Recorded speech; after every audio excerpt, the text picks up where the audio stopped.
अस्सलाम वालेकुम, मैं हूं लतीफ़ रहमानी और आज हम मज़ीद बात करेंगे। कुछ हमारे पास एमसीक्यूज़ हैं, साइकोलॉजी से रिलेटेड एमसीक्यूज़ देखेंगे। उसके साथ साथ इन एमसीक्यूज़ के अंदर जितने भी हमारे पास कॉन्सेप्ट होंगे या चीज़ें एक्सप्लेन करने वाली होंगी उनको भी साथ साथ देखते जाएंगे। तो कॉन्सेप्ट भी देखेंगे, एक्सप्लेनेशन भी देखेंगे। तो स्टार्ट करते हैं जी। ये मेरा कुछ इंट्रोडक्शन है, ये आप देख सकते हैं। उसके बाद आ जाते हैं जी हमारे पास जो फर्स्ट एमसीक्यूज़ है, which psychological test is more reliable. कहते हैं कि इनमें से कौन सा टेस्ट ऐसा है जो ज़्यादा रिलायबल है।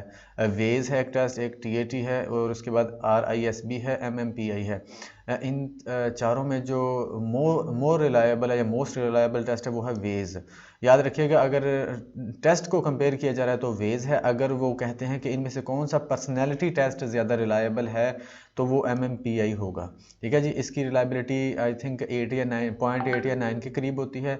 इसकी जो रिलायबिलिटी होती है 0.5 से लेकर 0.8 तक होती है। तो इट मीन्स कि ये वाला ज़्यादा रिलायबल है अगर जनरली पूछा जाए। अगर पर्सनैलिटी का बोला जाएगा तो फिर एमएमपीआई होगा, क्योंकि ये most commonly used personality scale है। ठीक है जी। उसके बाद in Erik Erikson social development theory which stage is most famous. Erik Erikson ने 8 स्टेजेस दी थी डेवलपमेंट की। उनमें से पूछ रहे हैं कि कौन सी स्टेज ज़्यादा फेमस हुई थी, most famous stage of Erik Erikson. तो वो हम कंसीडर करेंगे जी आइडेंटिटी वर्सेस आइडेंटिटी कन्फ्यूजन। जो हमारे पास ऑप्शन सी है ये वाला होगा मोस्ट फेमस स्टेज, क्योंकि यहाँ पर आइडेंटिटी वर्सेस आइडेंटिटी कन्फ्यूजन लिखा हुआ है, यहाँ पर रोल कन्फ्यूजन भी लिखा जा सकता है। ठीक है जी। ज़्यादातर रोल कन्फ्यूजन लिखा होता है तो इससे आपने परेशान नहीं होना। ये वाली स्टेज फेमस क्यों है? क्योंकि यहाँ पर आइडेंटिटी क्राइसिस का एक कॉन्सेप्ट दिया था, इन्होंने क्रिएट किया था इस स्टेज के अंदर। तो आइडेंटिटी क्राइसिस बहुत फेमस हुआ था इनका कॉन्सेप्ट। तो इट मीन्स कि ये वाली स्टेज ज़्यादा फेमस स्टेज है एरिक एरिक्सन की। उसके बाद ये कुछ जो टेस्ट हमने पीछे पढ़े हैं, चूँकि हमने बोला था कि एक्सप्लेनेशन और कॉन्सेप्ट्स भी देखते जाएंगे। ये टेस्ट हम इनकी एक्सप्लेनेशन थोड़ी सी देख लेते हैं कि ये टेस्ट कौन से हैं। वेज कौन सा टेस्ट है? ये है Wechsler adult intelligence test scale, इसकी फुल फॉर्म होगी। उसके बाद इसके बारे में थोड़ा सा देख लेते हैं। द ओरिजिनल वेज form 1 was published in February 1955। जो ओरिजिनल है 1955 में पब्लिश किया गया था बाय डेविड वेस्लर। ये डेविड वेस्लर ने दिया था, 1955 में दिया था as a revision of the Wechsler Bellevue intelligence scale released in 1939। 1939 के अंदर ये वाला जो बेलीव्यू है, बेलीव्यू इंटेलिजेंस स्केल, ये रिलीज़ किया गया था 1939 में। तो बाद में इसको रिवाइज करके फाइनल फॉर्म उसकी जो है 1955 में रिलीज़ कर दी गई थी। याद रखिएगा, दोनों तरह से एमसीक्यूज आपसे पूछा जा सकता है, किसने दिया था, कब कब दिया था। ठीक है जी। ये भी पूछा जा सकता है कि ये किसका रिवाइज्ड वर्जन है। तो ये दोनों चीज़ें, तीनों चीज़ें, ये यहाँ पर 4-5 एमसीक्यूज बन रहे हैं तो आप उस हिसाब से देख सकते हैं। उसके बाद है आरआईएसबी, रोटर इनकम्प्लीट सेंटेंसेस ब्लैंक। ये वाला रोटर ने दिया था। ये वाला इसकी फुल फॉर्म ये है, the Rotter incomplete sentences blank is a projective psychological test developed by Julian Rotter and Janet E Rafferty in 1950 के अंदर जोलियन रोटर और जेनेट ई रेफर्टी ने दिया था ये। और ये प्रोजेक्टिव टेस्ट कहलाता है, याद रखिएगा। उसके बाद है टीएटी, थीमेटिक एप्रिसेप्शन टेस्ट। ये was developed by Morgan and Murray ने 1935 में डेवलप किया था टीएटी या थीमेटिक एप्रिसेप्शन टेस्ट। ये भी प्रोजेक्टिव टेस्ट है, याद रखिएगा। जो वेज है 1955 में, जो इनकम्प्लीट सेंटेंस वाला 1950 में, और जो टीएटी है वो 1935 में, और एमएमपीआई इसकी फुल फॉर्म है मिनेसोटा मल्टीफेजिक पर्सनैलिटी इन्वेंट्री। ये दिया था 1939 के अंदर। The test developed by clinical psychologist Starke Hathaway and neuropsychiatrist J C McKinley, two faculty members at the university of Minnesota के 2 फैकल्टी मेंबर्स या 2 प्रोफेसर्स थे जिन्होंने ये टेस्ट दिया था 1939 के अंदर। वो कौन कौन से थे? स्टार्क हॉथवे और जेसी मैकिनले। तो याद रखिएगा जी, ये जो टेस्ट की डेट्स हैं और जिनने ये टेस्ट दिया था उनके नाम भी याद रखिएगा। रिवाइज कर लेते हैं। वेज दिया था डेविड वेस्लर ने 1955 के अंदर। उसके बाद आरआईएसबी दिया था जूलियन रोटर ने 1950 के अंदर। टीएटी दिया था जी मॉर्गन एंड मुरे ने 1935 के अंदर। और एमएमपीआई दिया था 1939 के अंदर, स्टॉक हाथवे और जेसी मैकिनले। आगे बढ़ते हैं जी। थर्ड एमसीक्यू हमारे पास, the schizophrenia is a new name of dementia praecox. Which introduced by the Eugen Bleuler in dash. वो कहता है कि ये स्किज़ोफ्रीनिया का एक स्किज़ोफ्रीनिया नया नाम है, स्किज़ोफ्रीनिया का पुराना नाम क्या था? डिमेंशिया प्रिकॉक्स। डिमेंशिया प्रिकॉक्स इसका पुराना नाम था। तो ये दिया था किसने? ईगन ब्लूलर ने। और ये कब दिया था? वो कह रहे हैं कि ये बताएं कि कब दिया था। ये दिया था 1909। जो स्किज़ोफ्रीनिया है, डिमेंशिया प्रिकॉक्स का न्यू नाम ये दिया था ईगन ब्लूलर ने 1908 में। स्किज़ोफ्रीनिया अगर पूछा जाए टर्म कब इंट्रोड्यूस करवाई गई थी तो वो 1908 में ईगन ब्लूलर ने, याद रखिएगा। और ये किसका नया नाम है? डिमेंशिया प्रिकॉक्स। या स्किज़ोफ्रीनिया का पुराना नाम क्या होता है? डिमेंशिया प्रिकॉक्स। ठीक है जी, इसके बारे में थोड़ा सा देख लेते हैं। डिमेंशिया प्रिकॉक्स क्या है? The disorder we know today as schizophrenia was originally called dementia praecox और अर्ली डिमेंशिया। इसको अर्ली डिमेंशिया भी बोला जाता है, याद रखिएगा। ये किसने दिया था? Emil Kraepelin. अर्ली डिमेंशिया किसने यूज़ किया था? जो स्किज़ोफ्रीनिया तो ईगन ब्लूलर ने दिया था ना जी। डिमेंशिया प्रिकॉक्स एमिल क्रेपलिन ने दिया था 1883 के अंदर। इन्होंने ये टर्म यूज़ की थी, एमिल क्रेपलिन ने। अच्छा, ये एमिल क्रेपलिन ने कंपेयर किया था। इसका मीनिंग क्या होता है? आगे बढ़ते हैं, एक दफ़ा क्वेश्चन इसका आगे देखते हैं। The old name of schizophrenia is dementia praecox is term used by Morel in 1860 which means that. ये किन्होंने यूज़ किया था? वो कहते हैं 1860 के अंदर यूज़ की गई थी एज वेल ये टर्म। तो वो कहते हैं कि इसका मीनिंग क्या होता है? Mental deterioration in early age, in adulthood, in adolescence या ओल्ड एज। अब यहाँ पर हम क्या देखेंगे, इसको समझ लेते हैं। यहाँ पर compared this term with Alzheimer's disease which occurred in later life, it means mental deterioration in early age. अब ये देखो, देखें कि compared this term with Alzheimer's disease which occurred in later life. ये अल्जाइमर डिजीज़ के साथ इसको compare किया था, इसको समझाने के लिए, इसका मीनिंग देखने के लिए। अल्जाइमर डिजीज़ हमें होती है लेटर इन लाइफ, मतलब कि लाइफ के जो आखिरी साल होते हैं 65 से अबव लोगों को होता है ये अल्जाइमर्स डिजीज़ जो होती है। इट मीन्स कि इस जब कंपेयर किया गया तो इसका मतलब ये था, it means mental deterioration in early age. ये लेटर एज में होता है, और ये जो होता है डिमेंशिया प्रिकॉक्स ये अर्ली इन एज होता है। तो इट मीन्स इसका जो हमारे पास राइट आंसर होगा वो ये वाला होगा, ए। यहाँ पर एक चीज़ का और भी ख्याल रखना है कि यहाँ पर बोला गया है कि डिमेंशिया प्रिकॉक्स जो है एक टर्म यूज़ की थी मॉरल ने इन 1860 के अंदर।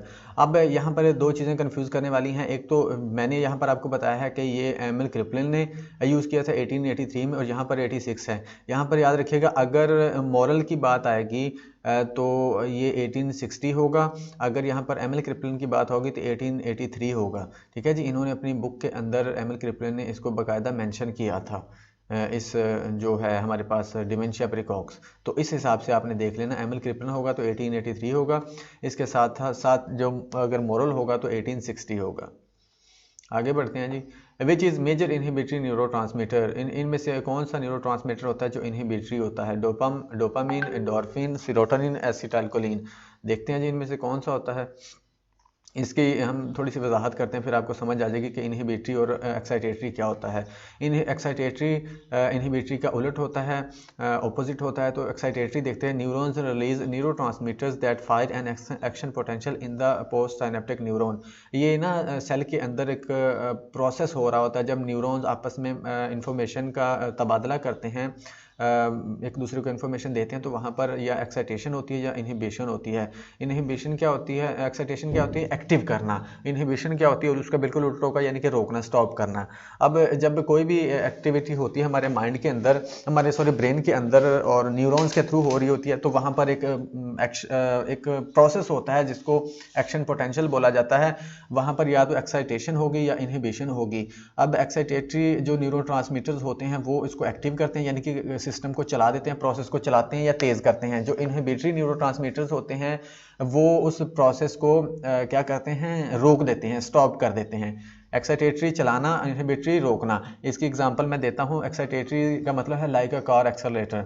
अब जब हम एक्सेलरेटर दबाते हैं कार का तो वो कार चलने दौड़ने लग पड़ती है। जब इनहिबिटरी का मतलब होता है like a brake of car, ये ब्रेक की तरह होता है, जब ब्रेक हम लगाते हैं तो कार रुक जाती है। तो इससे भी आप समझ सकते हैं कि एक्साइटेटरी न्यूरॉन्स या न्यूरोट्रांसमीटर वो होते हैं जो इस प्रोसेस को एक्टिव करते हैं, चलाते हैं, और जो इनहिबिटरी न्यूरोट्रांसमीटर्स होते हैं वो प्रोसेस को रोकते हैं। अब यहाँ पर जो हमारे पास 4 ऑप्शन है, डोपामिन हमारे पास ये इनहिबिटरी भी होता है, एक्साइटेटरी भी होता है, एंडोर्फिन इनहिबिटरी होता है, सेरोटोनिन इनहिबिटरी होता है, और एसिटाइलकोलिन भी इनहिबिटरी और एक्साइटेटरी दोनों होते हैं। अब यहाँ पर हमसे उन्होंने पूछा है कि इनहिबिटरी कौन सा होता है, तो हम ये लगाएंगे, उन्होंने मेजर पूछा है, जो मेजर इनहिबिटरी होगा वो सेरोटोनिन होगा। ठीक है जी, ये वाला मेजर नहीं है तो मेजर सेरोटोनिन ही होगा, तो ये लगाएंगे। उसके बाद है जी sodium ions outside the axon carry positive charge but the potassium ion inside the axon carry dash charge. अब वो पूछ रहा है कि सोडियम आयन जो होते हैं outside the axon carry positive charge but the potassium ion out inside the axon carry कौन सा चार्ज होता है पोटेशियम पर। सोडियम पर तो पॉजिटिव चार्ज होता है, पोटेशियम पर कौन सा चार्ज होता है, पोटेशियम पर भी पॉजिटिव चार्ज होता है, याद रखिएगा। ये 3 तरह के वहाँ पर केमिकल्स आयंस होते हैं, इनको देख लेते हैं। कहाँ लिखा है मैंने, ये वाला, हाँ जी। जब ये वहाँ पर मैंने आपको बताया सेल के अंदर एक प्रोसेस हो रहा होता है मेम्ब्रेन के अंदर, तो वहाँ पर ये सारी ये होते हैं, सोडियम आयन होते हैं, क्लोरीन आयन होते हैं, पोटेशियम आयन होते हैं, ठीक है जी। और इसके साथ साथ कैल्शियम आयन भी होते हैं, वो यहाँ पर नहीं दिए गए। इसके साथ साथ यहाँ पर प्रोटीन भी होता है। तो जो पोटेशियम होता है उस पर भी पॉजिटिव चार्ज होता है, और सोडियम होता है उस पर भी पॉजिटिव चार्ज होता है, और इसके साथ साथ कैल्शियम होता है उस पर भी पॉजिटिव चार्ज होता है। जस्ट एक क्लोरीन होता है जिस पर नेगेटिव चार्ज होता है, या प्रोटीन एनायंस होते हैं जिन पर नेगेटिव चार्ज होता है। ठीक है जी, क्लोरीन और प्रोटीन पर। यहाँ पर हमारे पास प्रोटीन दिया गया है, वो हमारे पास क्लोरीन नहीं दिया गया, तो हम प्रोटीन लगा सकते हैं। याद रखिएगा, अगर यहाँ पर प्रोटीन ना दिया गया होता तो हम नन ऑफ दीज लगाते, ठीक है, क्योंकि क्लोरीन पर नेगेटिव चार्ज होता है। सॉरी, ये वाला नहीं था हमारे पास, ये वाला था। Sodium ions outside the axon carry the positive charge, potassium ion भी पॉजिटिव चार्ज रखते हैं। अगर हमारे पास उसके बाद एक और क्वेश्चन है, which chemical is carry negative charge in axon, तो वो प्रोटीन होगा। ठीक है जी, वहाँ पर पोटेशियम पॉजिटिव चार्ज रखता है और प्रोटीन होगा नेगेटिव चार्ज। अगर यहाँ पर क्लोरीन दिया गया होता तो फिर हम क्लोरीन लगाते। अब यहाँ पर प्रोटीन दिया गया, प्रोटीन ना दिया गया होता तो हम फिर नन ऑफ दीज लगा देते। ठीक है जी। उसके बाद नेक्स्ट क्वेश्चन है, question number 8, which supporting cell produce myelin sheath. कौन सा स्पोर्टिंग सेल है जो माइलिन शीट को प्रोड्यूस करता है, क्रिएट करता है। ग्लिया है, एस्ट्रोसाइट्स है, उसके बाद ओलिगोडेंड्रोगिलिया है, और उसके बाद माइक्रोगिलिया है। तो इसको भी देख लेते हैं हम थोड़ा सा। कॉन्सेप्ट एंड एक्सप्लेनेशन में हमारे पास है जी, Schwann cells make myelin in the peripheral nervous system. जो शॉन सेल्स होते हैं ये भी माइलिन शीट को बनाते हैं, लेकिन ये बनाते हैं पेरिफेरल नर्वस सिस्टम के अंदर। in the peripheral nervous system one Schwann cell forms a single myelin sheet, यानी कि पेरिफेरल नर्वस सिस्टम के अंदर Schwann cell बनाते हैं, और उसके बाद ओलिगोडेंड्रोसाइट्स जो हैं इन द सेंट्रल नर्वस सिस्टम के अंदर ओलिगोडेंड्रोसाइट्स बनाते हैं माइलिन शीट को। यानी कि Schwann cell और ओलिगोडेंड्रो दोनों ही माइलिन शीट को बनाते हैं। इनमें डिफरेंस ये है कि ये जो Schwann cell हैं ये पेरिफेरल नर्वस सिस्टम में बनाते हैं, और जो ओलिगोडेंड्रोसाइट्स हैं ये बनाते हैं सेंट्रल नर्वस सिस्टम यानी कि ब्रेन और स्पाइनल कॉर्ड के अंदर। तो अब हमारे पास जो क्वेश्चन है वो यहाँ पर शॉन सेल नहीं है, तो हम फिर ओलिगोडेंड्रोगिलिया की तरफ जाएंगे। ओलिगोडेंड्रोगिलिया हो या साइट्स हो, दोनों एक ही होते हैं। ठीक है जी, इसकी तरफ जाएंगे हम, इसको लगाएंगे। ये सेंट्रल नर्वस सिस्टम में क्रिएट करता है। आगे बढ़ते हैं जी। Myelin sheath compose of lipids and protein with percentage. जो माइलिन शीट होती है ये कंपोज होती है परसेंटेज के हिसाब से। लिपिड्स कितने परसेंट होते हैं और प्रोटीन कितने परसेंट होते हैं, ये 80 to 20% होते हैं, याद रखिएगा। 80 और 20% होते हैं। लिपिड्स मैंने लिख भी दिया, लिपिड्स 80% होते हैं और प्रोटीन्स 20%। अब यहाँ पर देखिए कितने क्वेश्चन बन रहे हैं। कोई पूछ सकता है किस से बनता है ये लिपिड्स और प्रोटीन है, कितने फीसद होते हैं, 80% और 20%। और ये भी पूछ सकते हैं कि लिपिड्स कितने परसेंट होते हैं और प्रोटीन्स कितने परसेंट होते हैं। अलग-अलग क्वेश्चन भी पूछे जा सकते हैं। Which psychological test is more reliable, ये रिपीट हो रहा है, वही वाला हमारे पास है वेज। अगर जनरली पूछा जाएगा तो वेज आएगा, अगर पर्सनैलिटी का पूछा जाएगा तो MMP आएगा।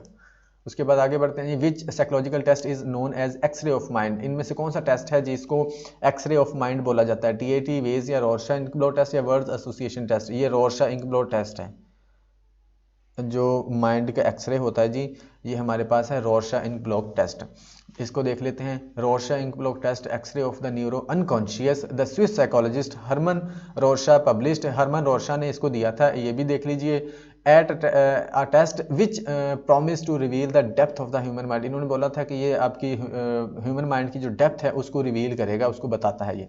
ठीक है जी। The test was introduce in 1921 Swiss psychiatrist Hermann Rorschach, 1921 में इस टेस्ट को दिया गया था हरमन रॉरशा की जानिब से। ठीक है जी, इसको याद कर लीजिएगा। It attend peak popularity in the 1960। 1921 में इसको पॉपुलैरिटी नहीं मिली थी, लेकिन 1960 में इसको पॉपुलैरिटी मिली थी when it was widely used to assess cognition and personality and the diagnosis certain psychological conditions.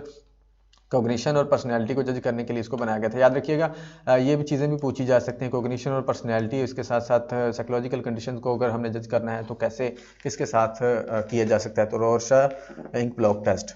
ठीक है जी, इसको इस तरह से भी याद कीजिएगा। आगे आ जाते हैं जी, हमारे पास 12 है। Jack's parents have always expected him to be a lawyer and now he is 21, he is applying to law school. This may be an example of कहते हैं कि जो जैक के पेरेंट्स हैं वो चाहते हैं कि हमारा बच्चा लॉयर बने, वकील बने। अब वो 21 साल का हो गया तो अब वो लॉ स्कूल में पढ़ने जा रहा है। तो ये वाला जो फिनोमेना है ये क्या होगा, ये किस चीज़ की एग्जांपल है? Demand characteristics, double blind situation, the Hawthorne effect या सेल्फ फुलफिलिंग प्रोफेसी। तो इसका ये वाला ऑप्शन होगा, ऑप्शन डी है हमारे पास, सेल्फ फुलफिलिंग प्रोफेसी। अब ये चारों टर्म्स इनको भी देख लेते हैं, इनका कॉन्सेप्ट और एक्सप्लेनेशन देख लेते हैं। हॉथॉर्न इफेक्ट हमारे पास है जी। Hawthorne effect refers to the increase in performance of individual who are noticed, watched and paid attention to by researchers or supervisors.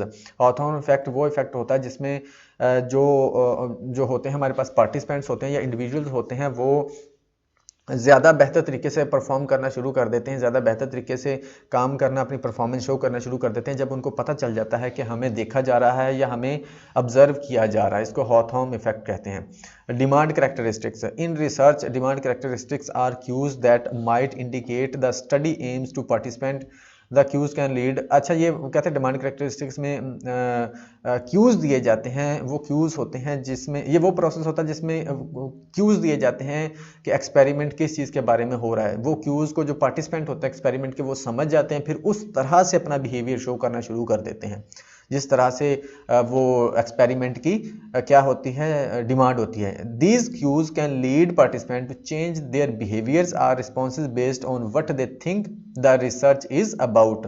ये वाले जो क्यूज होते हैं, डिमांड कैरेक्टरिस्टिक्स वाला जो प्रोसेस होता है, इसके अंदर क्यूज उनको दिए जाते हैं, उससे वो समझ जाते हैं कि रिसर्च बेसिकली है क्या, फिर उस हिसाब से वो बिहेवियर शो करना शुरू कर देते हैं। उसके बाद self fulfilling prophecy. In a self-fulfilling prophecy, an individual's expectation about another person or entity eventually result in the other person or entity acting in ways that confirm the expectation. इसमें ये होता है कि अगर आपसे कोई एक्सपेक्टेशन लगाता है, इसमें कहा जा रहा है कि जब आपसे कोई एक्सपेक्टेशन लगाता है तो फिर आप उनकी एक्सपेक्टेशंस आप पर हावी हो जाती हैं, फिर आप उसी तरह से वर्क करना शुरू कर देते हैं। जैसे कि ये हमारे पास एग्जांपल नहीं थी ये वाली कि हम जो पेरेंट्स हैं जैक के, वो सोचते हैं कि हमारा बच्चा लॉयर बनेगा, एक्सपेक्ट कर रहे हैं। जब वो 21 का हो गया, 21 साल का, तो वो उसी स्कूल में उसने अप्लाई कर दिया लॉ करने के लिए और उसने लॉ कर भी लिया। इसको बोलेंगे सेल्फ फुलफिलिंग प्रोफेसी। जब आपसे कोई एक्सपेक्टेशंस लगा रहा होता है तो आप उनकी एक्सपेक्टेशंस पर पूरा उतर रहे होते हो। ठीक है जी, इसको आप ये वाली चीज़ खुद से नहीं कर रहे होते, आप उनके इन्फ्लुएंस की वजह से कर रहे होते हो। ठीक है जी, इसको सेल्फ फुलफिलिंग प्रोफेसी कहते हैं। डबल ब्लाइंड वो एक्सपेरिमेंट होता है, वो सिचुएशन होती है जिसमें अगर एक्सपेरिमेंट हो रहा है रिसर्च के अंदर, तो ना एक्सपेरिमेंटर को पता होता है कि क्या कंडीशंस अप्लाई हो रही हैं, ना पार्टिसिपेंट्स को पता होता है, यानी कि दोनों ही नहीं पता होता, दोनों ही अनअवेयर होते हैं कंडीशन से या ट्रीटमेंट से। इसको डबल ब्लाइंड बोलते हैं। ठीक है जी, ये हो गया। आगे बढ़ते हैं, हमारे पास जो 13 है, the modern discovery of hypnosis is generally attributed to. जो हिप्नोसिस की मॉडर्न डिस्कवरी है वो किसके सर जाती है, वो जाती है मेस्मर। Option B Mesmer. ठीक है जी, द फैक्ट। उसके बाद 14 है, the fact that we walk and chew gum at the same time illustrate. यानी कि वो कहता है कि हम दो काम कर रहे हैं, एक तो च्युइंगम को चबा रहे हैं, दूसरा हम क्या कर रहे हैं, वॉक कर रहे हैं। तो ये क्या होगा, ये होगा हमारे पास वी यूज़ डिवाइडेड अटेंशन। हम अटेंशन को डिवाइड कर रहे हैं, हम वॉक भी कर रहे हैं और च्यू गम भी कर रहे हैं, उसको चबा भी रहे हैं। उसके बाद यदि 15, suppose I discover that I eat more vegetables, my body weight decrease, decreases, I have demonstrated, मैंने ज़्यादा सब्जियां खाई और जिसकी वजह से मेरा वज़न कम होना शुरू हो गया, यानी कि सब्जियां मैंने इंक्रीज़ की, वेट मेरा डिक्रीज़ होना लग गया। ठीक है जी, ये इन्वर्स हो रही हैं चीज़ें, इन्वर्सली प्रोपोर्शनल है एक दूसरे के। ठीक है, तो ये क्या होगा, ये होगा हमारे पास नेगेटिव कोरिलेशन। नेगेटिव कोरिलेशन होता है, इसमें ये होता है कि एक चीज़ बढ़ती है दूसरी कम होती है। ठीक है जी, ये रिसर्च के अंदर जब आप रिसर्च पढ़ेंगे तो उसके अंदर होता है नेगेटिव कोरिलेशन, वो रिलेशन जिसमें एक चीज़ बढ़ रही हो दूसरी कम हो रही हो। पॉजिटिव कोरिलेशन ये होता है कि एक चीज़ बढ़ रही है दूसरी भी बढ़ रही है, एक चीज़ कम हो रही है दूसरी भी कम हो रही है। ठीक है जी, यानी कि एक ही डायरेक्शन में जाएंगे तो वो पॉजिटिव, अगर ऑपोजिट डायरेक्शन में जाएंगे तो वो नेगेटिव कोरिलेशन होता है। Question number 16, down syndrome is caused by a presence of additional 21st chromosome, can cause mental retardation, causes obvious physical irregularities, ये ऑल ऑफ अबव, ये तमाम आएंगे जी, ऑल ऑफ अबव आएगा। डाउन सिंड्रोम ये एक ऐसी बीमारी होती है, ब्रेन की ऐसी बीमारी होती है जिसमें क्या होता है, ये किसकी वजह से होता है, 21st क्रोमोसोम की वजह से, एक क्रोमोसोम एक्स्ट्रा हो जाता है जिसको 21st क्रोमोसोम बोला जाता है, उसकी वजह से होती है। उसकी वजह से ये तमाम कंडीशंस हो रही होती हैं, एबनॉर्मेलिटीज़ क्रिएट होना शुरू हो जाती हैं, मेंटल रिटार्डेशन हो जाती है, तो इसलिए ये सारे ही आएंगे ऑल ऑफ अबव। याद रखिएगा, जिसको डाउन सिंड्रोम होता है उसको अल्जाइमर डिजीज़ भी होती है। ये भी पूछा जाता है अल्जाइमर डिजीज़ किन लोगों को ज़्यादा होती है, तो जिनको डाउन सिंड्रोम होता है उनको ज़्यादा होती है। Question number 17, dash regulates the functioning of other glands, कौन सा ग्लैंड है जो दूसरे ग्लैंड्स की फंक्शनिंग को रेगुलेट करता है, वो है पिट्यूटरी ग्लैंड। इसको लीडर ग्लैंड भी बोला जाता है, ये दूसरे ग्लैंड्स को लीड भी करता है, उनको रेगुलेट करता है, उनको उनकी देखभाल कर रहा होता है। ठीक है जी, उनको लीड करता है, ये कंट्रोल करता है। उसके बाद है question number 18, the chemicals released at an axon terminal are called, वो कहता है कि chemical release at the axon terminal पर कौन से केमिकल रिलीज हो रहे होते हैं, तो वो होते हैं न्यूरोट्रांसमीटर्स। याद रखिएगा, जब टर्मिनल्स होते हैं एक्सोन के, वहाँ पर जब इंफॉर्मेशन का तबादला होता है तो न्यूरोट्रांसमीटर्स के थ्रू हो रहा होता है। याद रखिएगा, न्यूरोट्रांसमीटर्स के थ्रू हो रहा होता है। जब एक न्यूरॉन से दूसरे न्यूरॉन में ट्रांसमिशन होती है तो न्यूरोट्रांसमीटर्स के थ्रू होती है। ठीक है जी, यहाँ पर जो हमने ऊपर ग्लैंड पढ़ा है, पिट्यूटरी ग्लैंड होता है इनका लीडर ग्लैंड, दूसरों को रेगुलेट करता है, और ग्लैंड्स क्या करते हैं, हार्मोन रिलीज करते हैं, और हार्मोन डिफरेंट फंक्शंस अपने परफॉर्म करते हैं बॉडी के अंदर, ये भी याद रखिएगा। Question number 19, the central nervous system is the primary location of afferent neurons, interneurons. कहते हैं कि जो सेंट्रल नर्वस सिस्टम है उसमें कौन से न्यूरॉन्स पाए जाते हैं, तो उसमें इंटर न्यूरॉन्स पाए जाते हैं। याद रखिएगा, कौन से न्यूरॉन्स पाए जाते हैं, इंटर न्यूरॉन्स। इसकी एक्सप्लेनेशन हम देखते हैं, ये लास्ट क्वेश्चन है, इसको पढ़ लें। The functions of the amygdala include, इनमें से कौन सा फंक्शन है जो एमिगडाला परफॉर्म करता है, तो ये हमारे पास है लास्ट वाला क्वेश्चन नंबर, जो हमारे पास ऑप्शन नंबर डी है, ये वाला होगा। ये हमारे फेयर को रेगुलेट करता है, helping us react to dangerous stimuli through a quick fear response. Fear response का ये रिस्पॉन्सिबल होता है। अब इनकी एक्सप्लेनेशन देख लेते हैं। Interneurons also known as association neurons, interneurons को एसोसिएशन न्यूरॉन्स भी कहते हैं। ये एफरेंट और इफरेंट न्यूरॉन्स के दरमियान में वो कर रहे होते हैं, कोलैबोरेट करवा रहे होते हैं। ठीक है जी। Are neurons that are found exclusively in the central nervous system, central nervous system में पाए जाते हैं। For example found in the brain and spinal cord. याद रखिएगा, ये जो इंटर न्यूरॉन्स होते हैं ये ब्रेन और स्पाइनल कॉर्ड के अंदर पाए जाते हैं, जिसको सेंट्रल नर्वस सिस्टम बोला जाता है। And do not in the peripheral nervous system, ये पेरिफेरल नर्वस सिस्टम के अंदर नहीं पाए जाते। यहाँ पर भी 4-5 क्वेश्चन बन रहे हैं कि किस में पाए जाते हैं, ब्रेन में पाए जाते हैं, स्पाइनल कॉर्ड में पाए जाते हैं, या दोनों में पाए जाते हैं। एक ये और एक ये कि नर्वस सिस्टम कौन सा होता है, और दूसरा ये कि पेरिफेरल नर्वस सिस्टम में पाए जाते हैं या नहीं। ठीक है, याद रखिएगा। और ये जो सेंसरी और मोटर न्यूरॉन्स होते हैं उनके दरमियान तब राब्ते का काम करते हैं। एमिगडाला क्या है, the main job of the amygdala is the regulate emotions को रेगुलेट करता है, such as fear and aggression, जैसे हमने पीछे पढ़ लिया है। फियर और वगैरह को और एग्रेशन वगैरह को रेगुलेट करता है amygdala. The amygdala is also involve in tying emotional meaning to our memories, हमारी मेमोरीज के साथ इमोशनल मीनिंग्स भी ये जोड़ता है। एमिगडाला का ही काम होता है। रिवार्ड प्रोसेसिंग में भी रोल प्ले करता है, एंड डिसीजन मेकिंग उसमें भी अपना रोल प्ले करता है एमिगडाला। याद रखिएगा, ये एक बादाम के साइज जितना होता है एमिगडाला, और लिम्बिक सिस्टम के अंदर पाया जाता है। याद रखिएगा, एमिगडाला लिम्बिक सिस्टम के अंदर पाया जाता है, बादाम के साइज जितना होता है, इमोशंस को रेगुलेट करता है, फियर एंड एग्रेशन, उसके साथ साथ मेमोरीज के साथ हमारे इमोशंस को जोड़ता है, रिवार्ड प्रोसेसिंग और डिसीजन मेकिंग में अपना रोल प्ले करता है। तो ये थे जी हमारे पास 20 MCQs, और हमने 20 के साथ साथ आई थिंक जो एक्स्ट्रा की हैं वो 80 हो गए होंगे। 20 के साथ हमने 80 MCQs कर लिए हैं, यानी कि टोटल मिला के हमने 80 को तो डिस्कस कर ही लिया होगा। एक MCQ से हमने 4-4, 5-5 MCQs निकालने हैं। तो उम्मीद करता हूँ कि आपको इससे बहुत फ़ायदा होगा और आपको ये वीडियो अच्छी लगी होगी। अगर वीडियो अच्छी लगी है तो लाजमी सब्सक्राइब कीजिएगा और लाइक और कमेंट भी कीजिएगा। आपका बहुत शुक्रिया। और अगर कोई क्वेश्चन हो तो आप कमेंट बॉक्स में पूछ सकते हैं। मेरे नंबर भी मैंने दे दिया है, तो आप व्हाट्सएप पर भी टेक्स्ट कर सकते हैं। तो मिलते हैं जी किसी नेक्स्ट वीडियो में, तब तक के लिए थैंक यू सो मच।